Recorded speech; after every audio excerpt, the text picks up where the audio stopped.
It's Yeah, and good. I'll add this to the whole height dynamic because I just did a quick Google search here, and it's 14.5% of the U.S. population that's over 6 foot tall.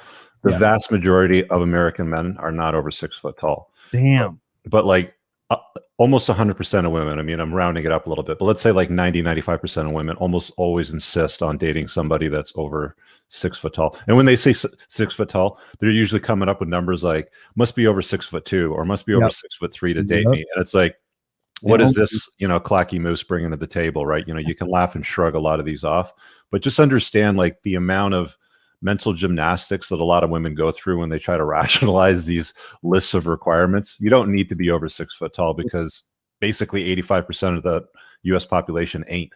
And one funny thing too is that when we bring girls on the show, and it's even worse. So like a 6 foot is 14.5 to any guy. To get a guy over 6'2" is only 3% of the population, and then over 6'4" is about 1%. So I'm gonna let you guys talk for a minute. I just got to grab my phone. It's ringing. Hold on. Yeah, no worries. So one of the other funny things, guys, that are watching the show, if you guys catch our podcast late at night, you would know that one of the things we ask the girls is, hey, well, what do you want in a guy? And almost every girl universally says, like, I want a guy over 6 feet tall. Despite how short they are, they're going to want a guy over 6 feet tall. Yeah. So, and then we say, well, hey, did you know that only, 15% of the male population is over 6 feet and only 3% is over 6'2"? And we tell them these numbers, they're like, oh, I didn't realize that.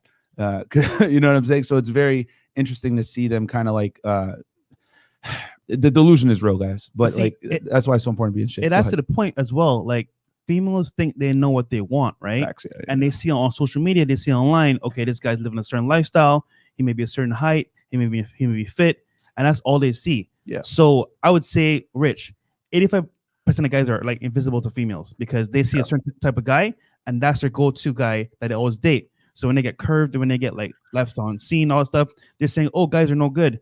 But they're talking about the top percent of guys that they actually want. Yeah. So it's kind of that way. Like, I'll be honest, it's not that hard to do. It's going to take work and discipline with diet and exercise. But like Chris Moffitt just pointed out here in the members chat, he said V-taper, broad shoulders, and a slim waist. So we're not talking like a bodybuilder. We're not talking power lifter. We're talking a swimmer's body. Yes. And I achieved the optics of that. The first time that I recognized that I achieved the optics of that was when I was dating this chick and I was down at the air show down in the fall here in Toronto.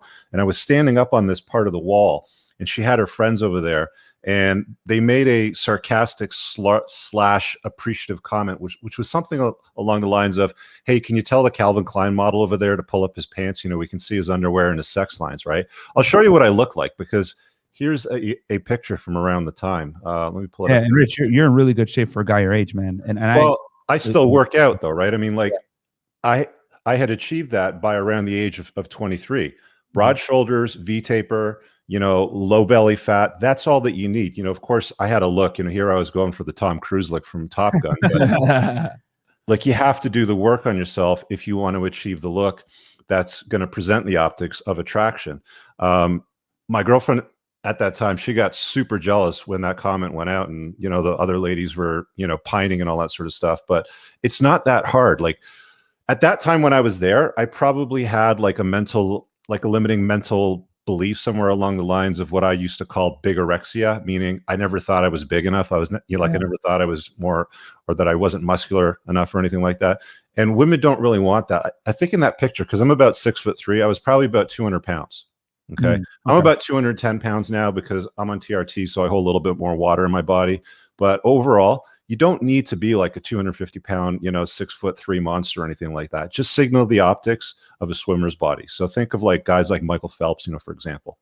That is definitely the ideal woman's body. Most guys overestimate, and I did a whole YouTube video on this, that like most guys overestimate what the aesthetic look is for females by about 50 pounds or so over what women are really attracted to. As long as you got that 1.62 shoulder to waist ratio and you're not like fat, you're gonna be attractive to most women with that, especially in the West where obesity is a real thing. Yeah, I'm realizing too, once you get into shape and like you get the V-tape and the slim waist, you actually gain height when you do that. Yes. A lot of people don't talk about that, but you actually look taller when you get into shape. Yep. And look, this is the easiest way for you to enter the high value marketplace because guess what? When you're in fitness and you're in shape, people respect you off rip. Yep. Especially females too. Exactly. So yeah, I would say that's the way.